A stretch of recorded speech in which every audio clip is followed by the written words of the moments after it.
পরিষেবা না পেয়ে ওয়ার্ডবাসীর বিক্ষোভের মুখে জলপাইগুড়ির তৃণমূল কাউন্সিলর। ভোট বিধির দোহাই কাউন্সিলরের।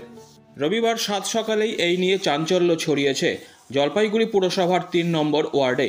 এই ওয়ার্ডের পুরো নাগরিকদের অভিযোগ, দীর্ঘ সময় ধরে কাউন্সিলরকে এলাকার রাস্তাঘাট, পানীয় জলের সমস্যার কথা জানিয়েও কোনো সুরাহা না হওয়ার কারণে আজ অরাজনৈতিকভাবে এলাকাবাসীরা মিলে কাউন্সিলর স্বরূপ মণ্ডলকে ঘেরাও করে সংশ্লিষ্ট সমস্যা সম্পর্কে ওনার দৃষ্টি আকর্ষণ করে। আমাদের গলিতে রাস্তা হচ্ছে না দীর্ঘদিন ধরে, না রাস্তায় ঝাড়ু পড়ে, না ড্রেন পরিষ্কার হয়। দীর্ঘদিন থেকে আমরা বলার পরেও আমাদের কোনো প্রতিকার হচ্ছে না। আমরা ওখানকার সমস্ত সুযোগ সুবিধা থেকে বঞ্চিত। আমরা কোনো পার্টিগতভাবে আসিনি, আমাদের গলির উন্নয়নের জন্য আমরা এসেছি। কোন গলি আপনাদের? ৩ নম্বর ওয়ার্ডের ঠাকুরখানা গলি। কাজ হচ্ছে না, কোনো কাজ হচ্ছে না।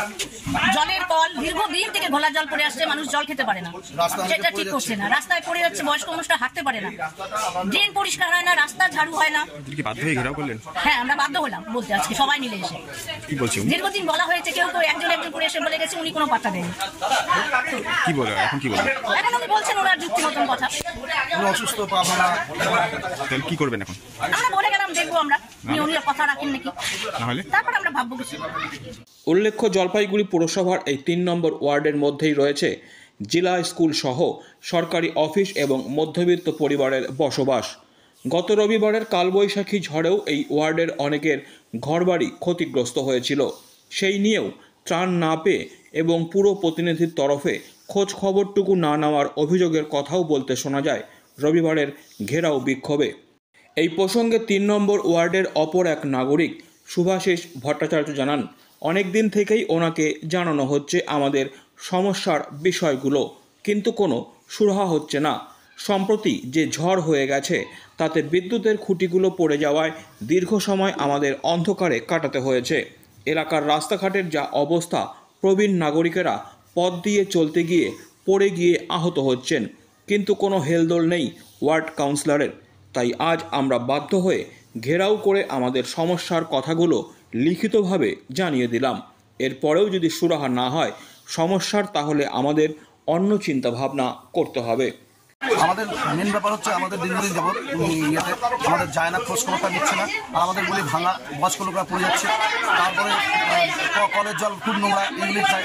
তারপরে এই ঝড়টার মধ্যে গাছ পড়ে মানুষের বাড়ি টিন মিলে হচ্ছে, একটু যায় রাত্রে খোঁজও নেয়নি, কাউকে পাঠানে দেখি কার কত হয়েছে। তারপর দীর্ঘদিন যাবৎ ড্রেনের নোংরা সমস্যা, পাড়ার মধ্যে ক্যাচা হয়ে যাচ্ছে। তা উনি এই ব্যাপারটাকে আমি বারংবার ওনার বাড়িতে এসে বলা সত্ত্বেও, আমি অনেকবার নলেজ করে গেছি এসে বাড়িতে, যে একটু দেখো তা সত্ত্বেও ব্যাপারগুলো হয়নি। দীর্ঘদিন যাবৎ আমাদের মনের ক্ষোভ যে আমাদের প্রতিনিধি আজকে সে আমাদেরকে, আমরা অবহেলিত হয়ে আছি, আমাদের গলির দিকে তাকাও না, আসো না, ইয়ে করে না। তাই আমরা ভীষণ ক্ষোভ নিয়ে আমাদের মনের কথা বলতে আসছি আমাদের কাউন্সিলরকে। কারণ হচ্ছে আমাদের 3 নম্বর ওয়ার্ড খুবই শান্তশিষ্ট ওয়ার্ড, আর এখানে সবাই একে অপরের জন্য ইয়ে করে, কিন্তু আমাদের গলির দিকে কেউই তাকাচ্ছে না। আমাদের হচ্ছে কব্বখানা গলি, 3 নম্বর ওয়ার্ড, সেনপাড়া কব্বখানা গলি। কি করবেন তাহলে এখন? এখন আমাদের প্রতিনিধি, আমরা তো অন্যের কাছে যেতে পারবো না, আমাদের তো প্রতিনিধির কাছেই আসতে হচ্ছে। তো আমরা প্রতিনিধির কাছে আশা রাখছি যে উনি আমাদের ব্যাপারগুলো বুঝবেন। ও বিক্ষোভও দেখালেন কিছুটা? হ্যাঁ, বিক্ষোভ আজকে একদিনও হয়নি, এই বিক্ষোভটা অনেক দীর্ঘদিন যাবত মানুষের মনে জমে থাকতে থাকতে আজকে সেটা বিস্ফোরণ হয়েছে। তো এটা জন্য আমরা আজকে আসছি আমাদের মনে দুঃখ যন্ত্রণা বা আমরা কি অসুবিধায় আছি সেটা বলতে।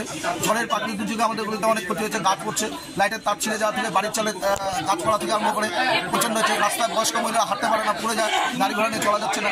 জল, খাওয়ার জল, সেই জল দীর্ঘদিন যাবত পা ফেটে আছে, নোংরা জলই সবাই খাচ্ছে। এই দীর্ঘদিন যাবত এরকম আমরা কষ্ট ভোগ করার পরে আমরা অনেক ওনাকে জানানো হয়েছে। তারপরে যখন দেখছি উনি আমাদেরটা আসছে না, আমাদের সাথে কথা বলছে না, তাই বাধ্য হয়ে ওনার বাড়িতে আমরা আসতে আজকে বাধ্য হলাম। লিখিত দিলেন কিছু? হ্যাঁ, আমরা একটা আমাদের সব অভিযোগগুলো আমরা লিখিত আকারে ওনার কাছে দেওয়া হলো। এখন দেখি উনি এটাকে ব্যাপারটা নিয়ে কি ভাবেন। যদিও এই বিষয়ে 3 নম্বর ওয়ার্ডের তৃণমূল কাউন্সিলর স্বরূপ মণ্ডল নিজের সাফাই দিতে গিয়ে বলেন, ঝড়ের সময় আমরা দ্রুত ব্যবস্থা নিয়েছি, আর ওনারা আমাকে 5 বছরের জন্য ভোটে জিতিয়েছেন। 5 বছরের কাজ তো 2 বছরে করা যাবে না। তাছাড়া এখন নির্বাচনী বিধিনিষেধ রয়েছে। তারা হয়তো সেই জায়গাটা হয় না, কিন্তু লেবারের একটা অপ্রতুলতা আছে ওয়ার্ডে, কিন্তু তা সত্ত্বেও তারা কিন্তু কাজ করার চেষ্টা করছে। আর আপনার আমাদের ঝড়ের পর আমরা কিন্তু একদম খুব দ্রুত গতিতে কিন্তু আমরা জায়গাটা আমরা 3 নম্বর ওয়ার্ডে যাতে স্বাভাবিক জীবন যাতে চালু থাকে তার জন্য কিন্তু আমরা ব্যবস্থা গ্রহণ করছি। ঘটনাটা দাঁড়ালো যে যারা এসেছিলেন তাদেরকে এর আগেই আমরা কিন্তু অবহিত করেছি যে ওই রাস্তাটা কিন্তু হতে চলেছে। ইলেকশনের আগে অনেক কিছু বাধা নিষেধ থাকে, সেগুলো আমরা তো মেনে চলতে হয়। ইলেকশনের পরবর্তী সময় সেগুলো হবে। আর আমাকে তো আপনারা 2 বছরের জন্য আপনারা আমাকে দায়িত্ব দেননি, আমাকে তো 5 বছরের জন্য দায়িত্ব দিয়েছেন। এটা তো লোকসভা নির্বাচন, সুতরাং আপনাদের থেকে ধৈর্য ধরতে হবে। 5 বছরের কাজ আপনি 2 বছরে করতে বলতে আমি পারবো না, কিন্তু আমি যখন কথা দিই আমাদের ওয়ার্ড কমিটির মাধ্যমে আমাকে কথা দিতে হয়। তারা কিন্তু আলোচনা করে সিদ্ধান্ত নিয়েই আমরা আমাদের ওয়ার্ডের গুরুত্বপূর্ণ রাস্তাগুলো কিন্তু আমরা করে দিতে পেরেছি বা আরো করে চলেছি। Disclaimer. This channel may not promote any violent, harmful or legal activities. All content provided by this channel is meant for an educational purpose only.